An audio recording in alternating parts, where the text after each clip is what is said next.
Bagaimana jika seorang pembunuh bayaran yang sangat handal dan tidak pernah gagal dalam melakukan misinya tiba-tiba menjadi tak berdaya saat terjerat dalam permainan cinta yang berlangsung hanya dalam satu malam? Perasaan cinta yang muncul dalam satu malam itu mungkin mempengaruhi sikap dan keputusan pembunuh bayaran tersebut. Pertanyaan yang mungkin menghantuinya adalah apakah dia dapat memisahkan perasaan cinta dengan pekerjaannya? Apakah dia dapat melanjutkan tugasnya tanpa gangguan emosional? Ataukah cinta yang baru ditemukan itu akan mengubah jalannya menjadi seseorang yang lebih baik? Itulah sedikit penggalan arus cerita film yang berjudul Cat tahun 2022.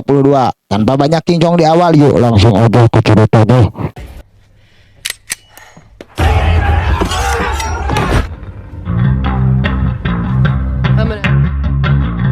Film dimulai di Osaka, Jepang dengan memperlihatkan mobil berwarna pink yang sedang menuju suatu tempat. Di dalam mobil tersebut terdapat seorang wanita bernama Cat. Saat itu Cat ditemani oleh mentornya yang bernama Perry. Selama 13 tahun Cat menjadi seorang pembunuh bayaran dan tidak pernah gagal dalam setiap misinya. Karena reputasinya yang gemilang, Cat juga cukup dihormati di kalangan mafia Amerika. Misi Cat kali ini adalah untuk menghabisi ketua Yakuza dan wakilnya. Setelah mobilnya tiba di lokasi, Cat keluar dari mobil dan segera dihadapkan dengan dua orang anggota Yakuza. Dengan berpura-pura, Cat bertanya tentang alamat, dan inilah yang terjadi. Setelah berhasil menghabisi kedua orang tersebut, Cat naik ke atas untuk mencari posisi tembak yang strategis. Cat yang sudah siap di posisi akhirnya melihat wakil ketua Yakuza yang baru saja turun dari mobil. Namun yang membuatnya terkejut adalah melihat bahwa targetnya malah membawa seorang anak perempuan. Diketahui anak perempuan tersebut bernama Ani. Pada dasarnya Cat tidak ingin melakukan tindakan berbahaya di depan anak kecil. Namun mentornya terus mendesak Cat untuk segera mengambil tindakan. Yang akhirnya Cat pun terpaksa melakukan aksinya dengan menghabisi si wakil ketua Yakuza.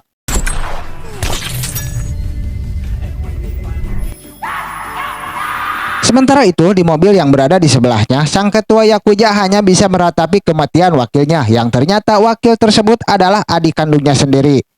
Terlihat ketua Yakuza meninggalkan Ani dalam keadaan kacau. Sementara itu, Cat yang seharusnya menyerang ketua Yakuza, dia malah terdiam. Cat terenyuh melihat Ani yang histeris di depan jasad ayahnya. Yang akhirnya Cat memutuskan untuk tidak melanjutkan misi memburu sang ketua Yakuza itu. 10 bulan setelah kejadian tersebut, scene berpindah ke Tokyo, tepatnya di mana Cat sedang berjogging malam untuk menjaga kebugaran fisiknya. Saat itu Cat melihat keluarga yang berbahagia bersama anak dan suaminya. Dia langsung terpikir bahwa dia juga ingin memiliki keluarga sendiri dan segera pensiun dari pekerjaannya. Kemudian Cat langsung mengungkapkan keinginannya itu kepada Perry dan Perry mengerti apa yang Cat inginkan. Apalagi semenjak kejadian 10 bulan yang lalu, Cat selalu merasa bersalah terhadap Ani, anak target yang telah dia habisi. Setelah menghabisi wakil ketua Yakuza 10 bulan yang lalu, Cat memutuskan untuk menjadi seorang wanita biasa. Di sana dia suka menongkrong di sebuah bar hotel tempat dia menginap. Di sana juga dia mencoba berkenalan dengan seorang pria tampan bernama Step. Setelah kenal, mereka saling mengobrol sambil minum di bar hotel. Dan setelah itu Step berhasil mencetak gol di dalam kamar hotel pada malam itu. Dan setelah mereka melakukan pengecerotan, Cat diam-diam memeriksa dompet Step untuk mencari alamat rumahnya. Tak lama setelah itu, Cat tiba-tiba mendapatkan pesan dari Perry. Pesan tersebut, Perry meminta Cat untuk segera menghabisi sang ketua Yakuza di sebuah menara pada pukul 11 malam. Mengetahui bahwa ini adalah misi terakhirnya, Cat segera memutuskan untuk pensiun sebelum benar-benar meninggalkan pekerjaannya. Dan tak lama setelah itu, Cat juga mengucapkan pamit kepada Steve dengan alasan ada urusan mendadak. Singkat cerita, Cat tiba di menara itu tepat waktu dengan senjata snipernya. Tapi saat si sang ketua muncul, tiba-tiba Cat mengalami sakit kepala yang mengakibatkan terganggu fokusnya. Sehingga Cat gagal menghabisi ketua itu karena tembakannya hanya mengenai lengannya.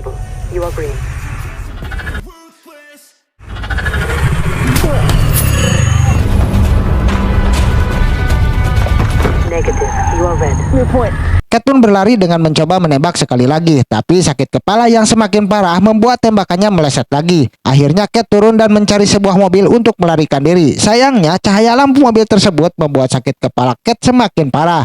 Dan saat Cat menuju kediamannya Perry, inilah yang terjadi. Untungnya polisi datang dan segera membawa Cat ke rumah sakit. Adegan berpindah ke masa lalu ketika Cat masih kecil dan menjadi anak yatim piatu setelah orang tuanya terbunuh oleh Perry.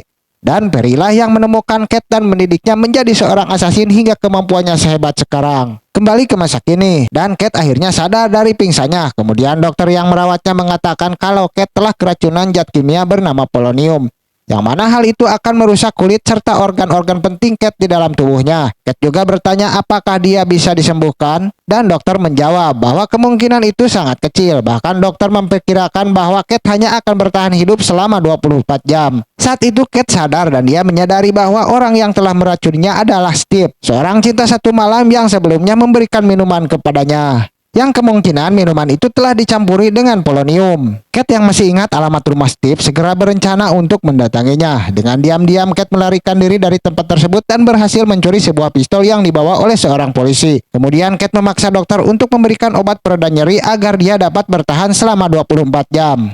Setelah itu dengan menggunakan mobil curian, Kate langsung berangkat menuju rumah Steve. Setelah tiba di sana, Kate langsung melumpuhkan Steve sambil menodongkan pistolnya. Di tengah situasi itu, Kate juga menanyakan kepada Steve mengapa dia begitu kejam meracuninya. Steve menjawab bahwa dia hanya menjalankan perintah orang lain, bahwa dia harus melakukannya. Dia juga mengatakan kalau obat itu hanya obat biasa.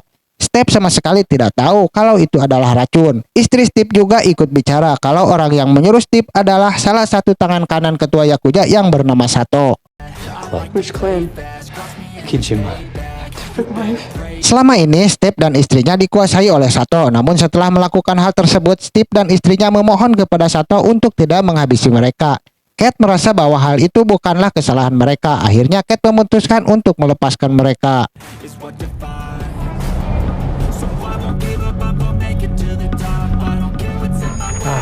I won't lie, but Setelah kejadian tersebut, Kate bertemu dengan Perry untuk menceritakan semua yang terjadi di sini. Kate menyatakan bahwa dia tetap akan melanjutkan misi tersebut karena misi tersebut tidak lagi hanya sekedar tugas, melainkan juga menjadi sebuah balas dendam. Kate bertanya kepada Perry apakah dia tahu di mana tangan kanan ketua Yakuza yang bernama Sato biasanya berkumpul. Perry menjawab bahwa Sato biasanya berkumpul dengan anak buahnya di sebuah panti pijat. Setelah mengetahui hal itu, Kate langsung mendatangi panti pijat untuk menemui Sato. Sesampainya di sana, Kate langsung menghabisi satu orang, lalu bertanya mana yang bernama Sato. Ternyata orang yang ada di depannya itu adalah Sato. Kate pun bertanya kepada Sato kenapa dia tega meracuninya. Sato mengatakan kalau hal itu hanyalah perintah. Kemudian Kate bertanya lagi, di manakah keberadaan sang ketua Yakuza berada? Karena Kate sadar kalau yang memerintahkan Sato pasti sang ketua Yakuza. Namun karena saat itu Sato tidak mau menjawab, inilah yang terjadi. you crazy? I don't know. I'm gonna ask one more time. Tak lama setelah itu, anggota Yakuza yang lainnya berdatangan ke tempat itu. Kemudian Kate segera menyandra salah satu dari mereka. Namun sayangnya pistol Kate malah macet sehingga terjadi pertarungan sengit di antara mereka. Setelah Kate berhasil menghabisi mereka semua, tiba-tiba datang satu anggota Yakuza yang baru saja dari toilet. Si anggota yang ketakutan itu pun mengatakan kalau Ani pasti tahu keberadaan sang ketua Yakuza. Mengingat Ani adalah keponakannya, si anggota itu juga mengatakan bahwa Ani sekarang ada di sebuah konser. Kita tahu Ani merupakan gadis remaja yang dulu ayahnya dihabisi oleh Kate di awal film. Kemudian Kate bergegas ke sana untuk mencari Ani. Kate yang masih ingat dengan wajah Ani karena sampai saat ini Kate sebenarnya masih merasa bersalah kepada Ani. Ketika Kate menemukannya, Kate pun langsung menghabisi para bodyguardnya lalu dia membawa Ani pergi dari sana.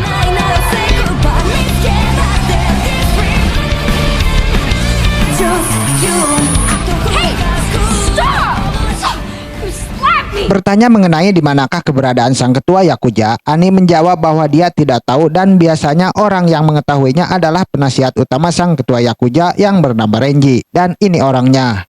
Kemudian dengan segera Kate menyuruh Ani untuk menghubungi Renji, dan setelah tersambung Kate merebut ponsel Ani lalu mengatakan kalau dia sudah menculik Ani, dan Kate meminta Renji untuk segera menemuinya. Setelah itu, Renji mengutus anak buah setianya untuk pergi menemui Kate. Renji juga malah memerintahkan mereka untuk menghabisi Ani dan juga Kate. Apa alasannya? Kita akan tahu nanti ya. Singkat cerita, anak buah kepercayaan Renji datang dan berhadapan langsung dengan Kate. Mereka saling mengeluarkan senjata, namun untungnya Kate lebih cepat. Bersamaan dengan itu, para anak buah Renji pun berdatangan hingga terjadilah baku hantam dan baku tembak antara mereka.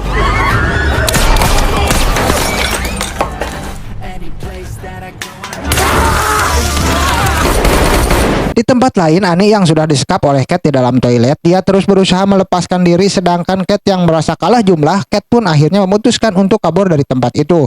Tak lama Ani berhasil melepaskan diri keluar dari toilet dan bertemu dengan anak buah Renji. Ani pun begitu lega karena dia akhirnya berhasil selamat dari sekapan Cat, tapi ternyata mereka malah menodongkan senjata kepada Ani. Untungnya Cat datang tepat waktu dan langsung menghabisi anak buah Renji.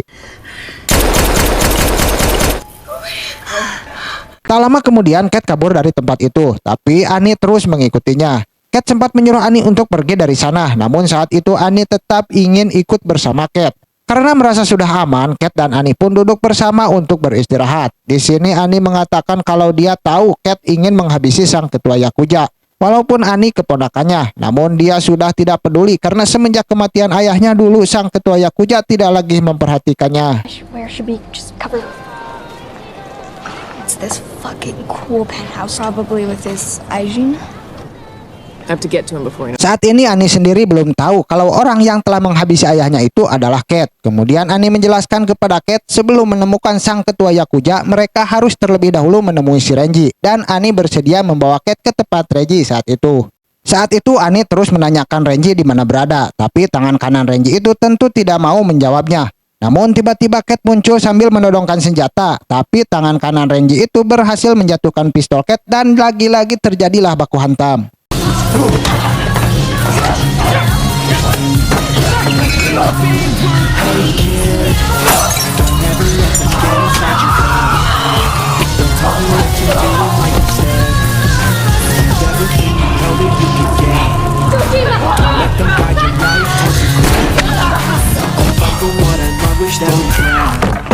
Setelah mereka berhasil mengalahkan si tangan kanan Renji, kemudian mereka mencoba mencari petunjuk di manakah sekarang Renji berada. Di sana, Cat menemukan persenjataan di balik lemari, sementara Ani dia berhasil melacak keberadaan Renji melalui ponsel tangan kanannya. Singkat cerita, setelah mengetahui Renji, Ani berusaha menghadang mobilnya, dan setelah mereka berhasil memojokkan Renji, Cat langsung menanyakan sang ketua Yakuza berada.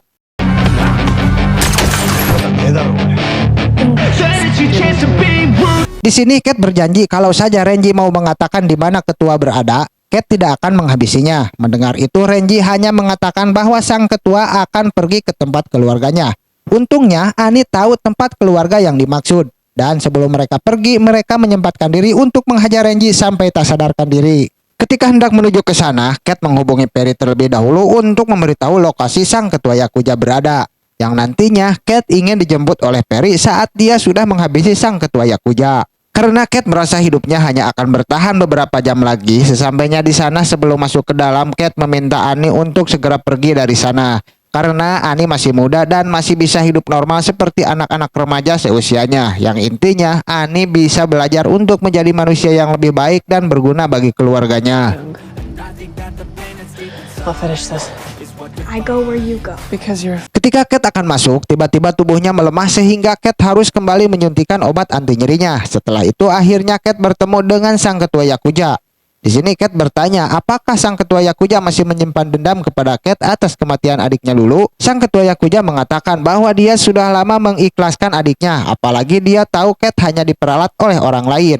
Ketua Yakuza juga bertanya apakah Cat bekerja untuk seseorang yang bernama Perry. Setelah Cat mengiyakannya, sang ketua mengatakan bahwa Perry adalah partnernya Renji dan dia sekarang mengetahui bahwa Renji telah mengkhianatinya.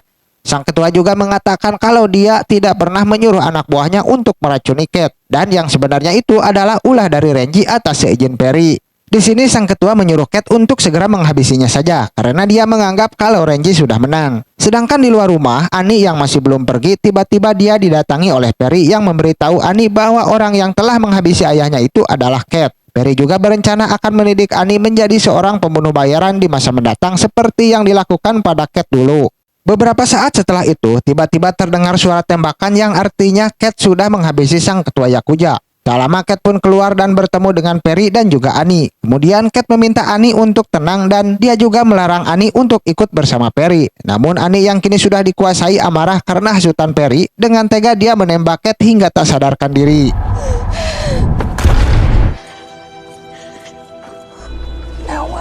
Saat itu Annie tetap memutuskan untuk ikut bersama Perry. Namun ketika mereka akan pergi, ternyata Cat masih hidup karena tembakan Annie hanya mengenai bahunya. Kemudian sang ketua Yakuza datang dan memberikan obat. Cat yang tadinya akan menghabisi sang ketua Yakuza itu, tapi Cat malah mengurungkan niatnya karena mereka berdua sepakat akan memburu Renji dan juga Perry. Apalagi saat itu Perry sudah membawa Annie ke kediaman Renji dan Perry mengatakan kalau dia akan merawat Annie seperti dulu dia merawat Cat. Di sini Perry juga memberikan selamat kepada Renji karena sekarang Renji sudah sepenuhnya menjadi ketua Yakuza. Saat ini mereka tidak tahu kalau sebenarnya sang ketua Yakuza masih hidup. Di tempat lain, Cat dan sang ketua Yakuza sedang bergegas ke kediaman Renji. Sesampainya di sana ternyata yang datang bukan hanya mereka berdua, tapi mereka datang dengan para anak buah sang ketua Yakuza yang masih setia kepadanya.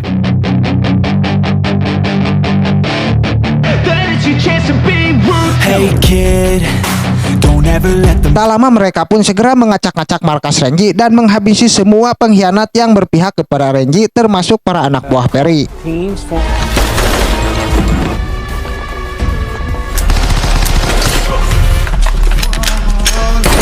Beberapa saat kemudian, akhirnya sang ketua berhasil memojokkan Renji. Saat inilah dia menantang Renji untuk berduel dengan pedang katana. Kemudian sang ketua Yakuza berkata jika saja Renji berhasil menang, maka sang ketua akan memberikan jabatannya menjadi ketua Yakuza. Mendengar hal itu, Renji menjadi senang karena merasa dia lebih muda dan kuat daripada sang ketua. Namun ternyata sang ketua dapat dengan mudah menghabisi Renji. Sementara itu, Cat yang terus berjuang mencari Annie dengan melawan para anak buah Perry. Saat itu Cat sempat tertembak di kakinya, namun dia berhasil bangkit hingga mampu menghabisi semua anak buah Perry. Pada akhirnya Cat menemukan Annie yang sedang disandra oleh Perry. Di sini Perry mengatakan bahwa dia minta maaf telah mengkhianati Cat, namun dia merasa layak dikorbankan sebagai bentuk balas budi kepada Perry karena dulu Perry lah yang merawatnya. Di sini Perry juga memberitahu bahwa orang yang dulu menghabisi kedua orang tua Cat adalah Perry sendiri.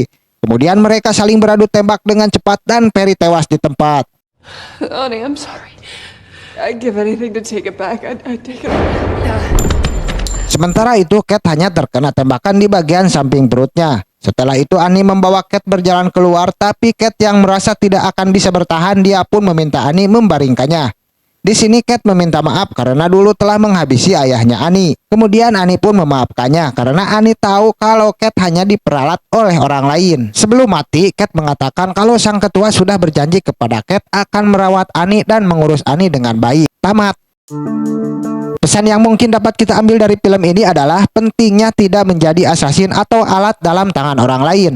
Dalam cerita ini, Cat menjadi korban permainan dan pengkhianatan dari orang-orang di sekitarnya, sehingga mengalami banyak penderitaan dan konflik. Pesan yang bisa kita ambil adalah agar kita tidak membiarkan diri kita diperlakukan sebagai objek atau alat orang lain. Dan penting untuk menjaga kemandirian dan integritas kita. Karena sudah malam, yu'ah bismika Allahumma ahya wa bismika amut.